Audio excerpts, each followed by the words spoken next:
10 வருஷம் கழிச்சு என்ன ஆனாலும் ஆகுது, நம்ம வீட்டுக்காரோட நம்ம போயிடலான்னு நான் கிளம்பும்போது அவர் கல்யாணம் ஆயிடுச்சு. இப்போ திடீர்னு அவரை நேரில் பார்க்குறீங்கன்னு வச்சுக்கோங்களேன், என்ன பேசுவீங்க?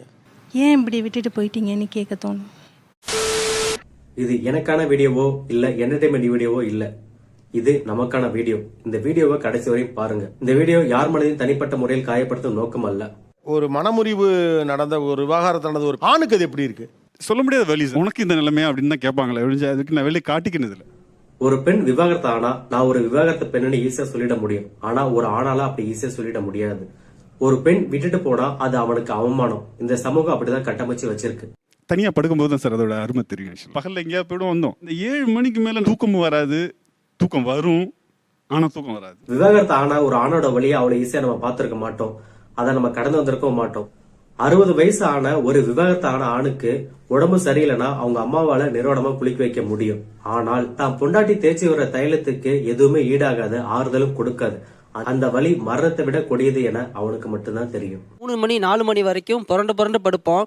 ஏன் நமக்காச்சு நல்லா தானே இருந்தோம், நமக்கு ஏன் புலம்பிக்கிட்டே இருப்போம். எனக்கு ஏன் இப்படி நடந்துச்சுன்னு யோசிக்கிற ஆண்கள் தான் அதிகம்.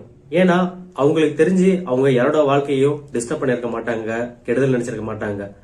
நமக்கு நம்மளோட லைஃப் பார்ட்னரோட சந்தோஷமா இருக்கும்னு நினைச்ச ஒரு வாழ்க்கை நமக்கு இப்படி அமைஞ்சிருச்சுன்னு ரொம்ப வருத்தப்பட்டு அதுல இருந்து வெளியே வர முடியாம ரொம்பவே கஷ்டப்படுவாங்க. சொந்தக்காரெல்லாம் சும்மா சொல்லிடுவான், இந்த பொண்ணு போனா என்ன, வேற ஒரு பொண்ணை பார்த்து கல்யாணம் பண்ணிக்கலான்னு. ஆனா தாய்க்கு பின் தாரம் போனா இந்த உலகமே பாருன்னு அவனுக்கு மட்டும் தான் தெரியும். எனக்கு டைவர்ஸ் வேணும்னு என்னை ப்ரெஷர் பண்ணதே எங்கள் ஃபேமிலி தான். நீங்க உங்க பிறந்த வீட்டுல அவரை பத்தி தப்பா தான் சொல்லியிருப்பீங்க. ஐயோ நம்ம பொண்ணு புகுந்த வீட்டுல இவ்வளவு கஷ்டப்படுதான்னு யோசிச்சு அங்க அவ்வளவு கஷ்டப்படுறதுக்கு நீ விவாகரத்து ஆகி எங்க கூட இருன்னு சொல்லி அவங்களும் சொல்லியிருப்பாங்க. ஒரு சைடு எனக்கு அவரோட இருக்கணும்னு ஆசை இருந்தது. இவங்க பண்ண சப்போர்ட்ல ஓகே இவங்க இருப்பாங்க போல இருக்கு. இவங்களை என்ன சொல்றதுனே தெரியல. இவங்களுக்கு அவர் கூட வாழணும் விருப்பம் இருந்தோம், பெத்தவங்க சொன்னான்னு பிரிஞ்சிருக்காங்க, விவாகரத்து கொடுத்திருக்காங்க. அவர் கூட மினிமம் 4 to 5 years வாழ்ந்திருப்பீங்க. அவர் வேணுமா வேண்டாமான்னு கூட உங்களுக்கு தெரியாது. எங்க அண்ணனுக்கும் எங்க தம்பிக்கும் கல்யாணம் ஆச்சு. அவங்க என்ன வெளியே போக சொல்லல, தானாவே நான் வெளியே வர மாதிரி பண்ணிட்டாங்க. இன்னைக்கு ஒருத்தரும் சப்போர்ட் கிடையாது. அண்ணன் என்ன தம்பி என்ன சொந்தம் என்ன பந்தம் என்னன்னு யாரும் சும்மா சொல்லலைங்க. இதுதான் உலகம். 2-3 நாள் இருந்தாதான் விருந்தாளி, அதுக்கு மேல போனா சுமையாளி. குடத்துல கல்லு படப்பட தண்ணி மேல வர மாதிரி சொந்தக்காரங்க சொல்லு படப்பட உறவு முறிஞ்சு விடும். இந்த முடிவு எடுத்தது நீங்க தவறுன்னு தான் நினைக்கிறீங்க? ஆனஸ்டா எங்க வீட்டுக்காரருக்கு நான் மன்னிப்பே கேட்கறேன். 10 வருஷம் கழிச்சு என்ன ஆனாலும் ஆகுது, நம்ம வீட்டுக்காரோட நம்ம போயிடலான்னு நான் கிளம்பும்போது அவர் கல்யாணம் ஆயிடுச்சு. வீட்டை விட்டு வெளியே வந்ததுக்கு அப்புறம் கூட அவர் கூட சேர்ந்து வாழணும்னு முடிவு பண்றது உங்களுக்கு 10 வருஷம் ஆச்சு.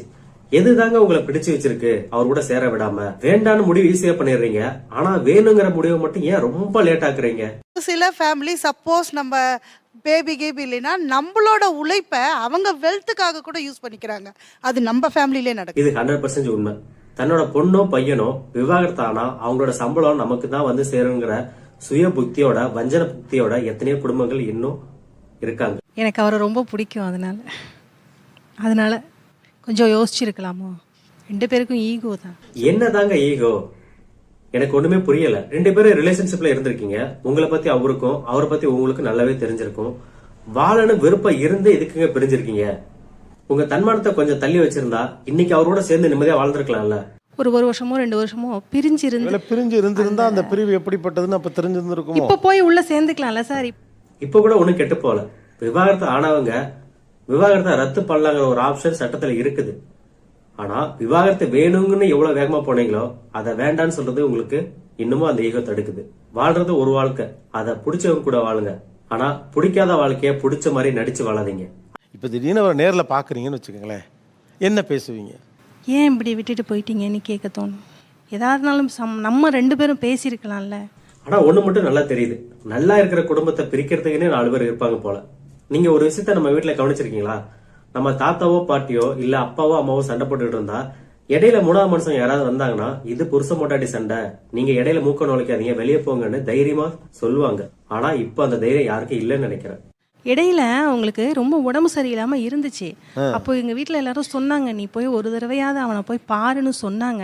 வேணான்னு தானே சொல்லிட்டு போன, நீனு உன்னையே நான் வந்து பாக்கணும். எனக்கு தெரிஞ்சு இவங்க வாழ்க்கையில ஈகோ இல்ல, ஈகோல தான் இவங்க வாழ்க்கைய வாழ்ந்துட்டு இருக்காங்க. என்னங்க வாழ்க்கை இது? அவருக்கு உடம்பு சரியில்லைன்னு தெரிஞ்சதுக்கு அப்புறம் விட்டுட்டு போனவனா இருந்தாலும் கெட்டு போகக்கூடாதுன்னு நினைச்சிருந்தா இந்த உறவு ஸ்ட்ராங்கா இருக்கும். அப்பவே இந்த முடிவுக்கு ஒரு பிரச்சனை வந்திருக்கும்.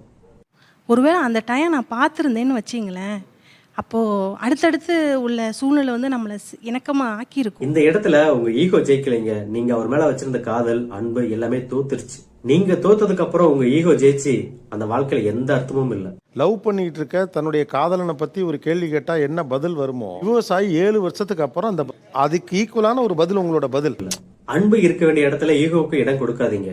அளவுக்கு அதிகமான அன்பு வச்சும் தன்மானம் தடுக்குதுன்னு சொல்லாதீங்க. தன்மானங்கிறது தனக்கு பிடிச்சவங்கள்ட்ட விட்டு கொடுக்கறது தானே தவிர அதை பிடிச்சி தூக்கி நிறுத்துறது இல்ல. போங்க மேடம், இவ்வளவு அன்பை வச்சுக்கிட்டு இவ்வளவு பாசத்தை வச்சுட்டு விலகி இருக்கிறதுல எந்த அர்த்தமும் இல்ல. போய் சேர்ந்து வாங்க. எங்க உங்களுக்கு கொஞ்சம் கஷ்டம், ஒரு 5000 ரூபாய் ஹெல்ப் பண்ணுவோமா? ஏம்மா இங்க 15000 ரூபாய் இருக்கு, எடுத்து கொடு. இவரை போன்ற ஒரு நல்ல தகப்பன் என் பிள்ளைகளுக்கு அமைஞ்சது என் பிள்ளைகள் செய்த பெரும் பேரு. விட்டுட்டு போனவங்களை பத்தி அவன் ஒரு குடிகாரன், அவன் ஒரு பொம்பளை பொறுக்கி, அவ ஒரு வாயாடி, இவ கூட எல்லாம் வாழ முடியாதுன்னு சொல்லி கேள்விப்படுறோம். ஆனா இவங்க உண்மையிலேயே அவரோட நல்ல குணங்களை பத்தி பேசுறாங்க. இந்த ஜோடி ஏன் பிரிஞ்சாங்கன்னு தான் தெரியும். My divorce came to me as my 25th anniversary gift. That broke my heart. இன்னொன்னு, நான் வேண்டான்னு நீ சொல்றப்ப உன்னை தேடி நான் வருவேனாங்கிற ஈகோ. இவங்க எல்லாரும் எடுத்த முடிவை நம்மளால தப்புன்னு சொல்ல முடியாது. ஆனா அவங்களே அதை தப்புன்னு ஃபீல் பண்ணும்போது எதுக்கு இடையில ஈகோ? இவங்களுக்கு ஒரு விஷயம் புரியல. அதாவது ஹஸ்பண்ட் உயிரோட இருந்தே இவங்க விலகி இருக்காங்க. சில பேருக்கு, ஏன் பல பேருக்கு ஹஸ்பண்ட் விபத்துலயோ இல்ல மாரடைப்புலயோ இறந்து போகிற போது அந்த பெண்கள் எவ்வளவு கஷ்டப்படுறாங்க, தன்னோட ஹஸ்பண்ட் சும்மா இருந்தாவே போதும் அப்படின்னு எவ்வளவு கஷ்டப்படுறாங்கன்னு அவங்களுக்கு மட்டும்தான் தெரியும். நாம இருந்தும் ஒரு ஈகோ, ஒரு தன்மான பிரச்சனை விலகி இருக்கிறது தான் தப்புன்னு சொல்ல வரோம். உங்களுக்கு பிடிக்கலன்னா விலகிருங்க, அதுல எந்த தப்புமே இல்லை. ஆனா பிடிச்சிருந்தோம் ஒரு சின்ன சின்ன சண்டைக்காக ஈகோ தடுக்குது, தன்னோட தன்மானம் தடுக்குதுன்னு விலகி இருக்காதீங்க. வாழ்றது ஒரு வாழ்க்கை, அதை ஈகோவுக்கும் தன்மானத்துக்கும் விட்டு கொடுத்துட்டு நம்ம வாழ்றதுல எந்த பிரயோஜனமும் இல்லை. அதே போல உங்களோட விவாகரத்துக்கு 3வது ஆளை யாரையும் உள்ள கொண்டு வராதீங்க. அந்த முடிவை நீங்க எடுங்க. இவர் கூட வாழணுமா வேண்டாமான்னு நீங்க எடுங்க. உங்களோட எல்லா இரவுகளும் எல்லா சந்தோஷங்களும் அவங்களுக்கு தெரியாது. நீங்க சொல்ற கஷ்டம் மட்டும்தான் அவங்களுக்கு தெரியும். ஐயோ இந்த பொண்ணு இவ்வளவு கஷ்டப்படுறாளே, அதுக்கு பேசாம பிரிஞ்சிருக்கலாமேன்னு தான் அவங்களுக்கு தோணும்.